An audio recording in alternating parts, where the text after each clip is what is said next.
সবাই খেয়াল করা একটা নৈর্ব্যক্তিক প্রশ্ন। কোনো শ্রেণীর নিম্নসীমা 30 এবং শ্রেণীর মধ্যমান 32 হলে ওই শ্রেণীর ঊর্ধ্বসীমা কত?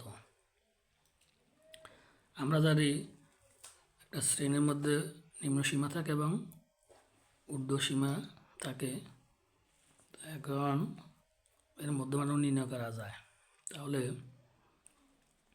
আমাদের এখানে নিম্নসীমা 30 এবং শ্রেণীর মধ্যমান 32 চলেছেন। তা আমরা জানি কি শ্রেণীর মধ্যমান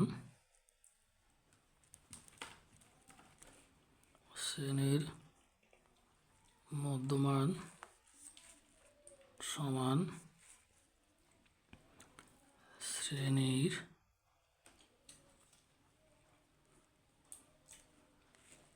উচ্চসীমা প্লাস শ্রেণীর নিম্নসীমা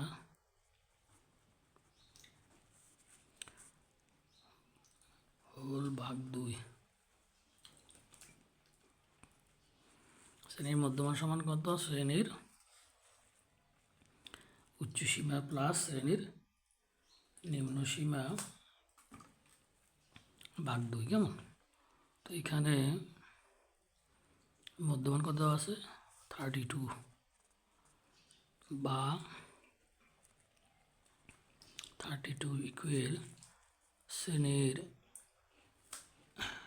উচ্চসীমা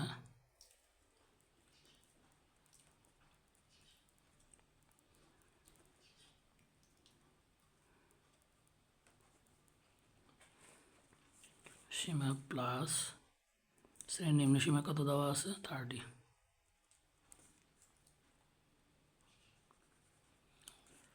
ভাগ 2। কেমন? এরপর আমরা দেখো এই শ্রেণীর উচ্চসীমা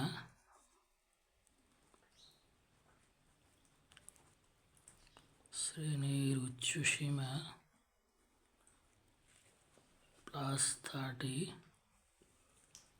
এই কোণার এই কোণা গুণ করলে কত? 64 64। সুতরাং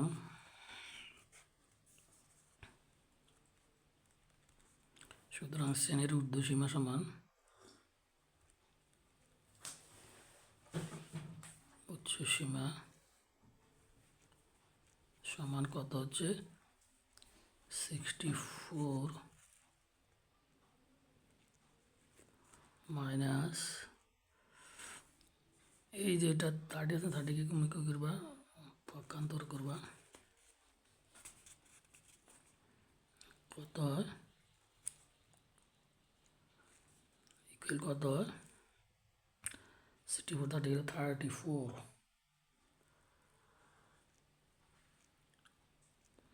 আনসার। সবাই খেয়াল করে কোনো শ্রেণীর নিম্নসীমা 30 এবং শ্রেণীর মধ্যমান 32 হলে ওই শ্রেণীর ঊর্ধ্বসীমা কত? তাহলে এখানে শ্রেণীর মধ্যমান শ্রেণীর উচ্চসীমা আমরা জানি শ্রেণীর মধ্যমান সমান শ্রেণীর উচ্চসীমা প্লাস শ্রেণীর নিম্নসীমা ভাগ 2। এখন শ্রেণীর মধ্যমান 32 শ্রেণীর ঊর্ধ্বসীমা প্লাস শ্রেণীর, তাহলে এখন এখানে নিম্নসীমাটা কত? 30 ভাগ 2।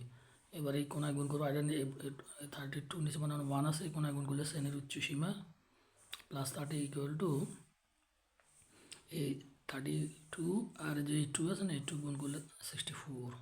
তাহলে শ্রেণীর উচ্চসীমা সমান এই 64 আছে 30টা পক্ষান্তর করবো মাইনাস 30, তার কত হলো? 34। আর এখানে 34 কোনটা? যে গ, এই গটা হলো আমাদের আনসার।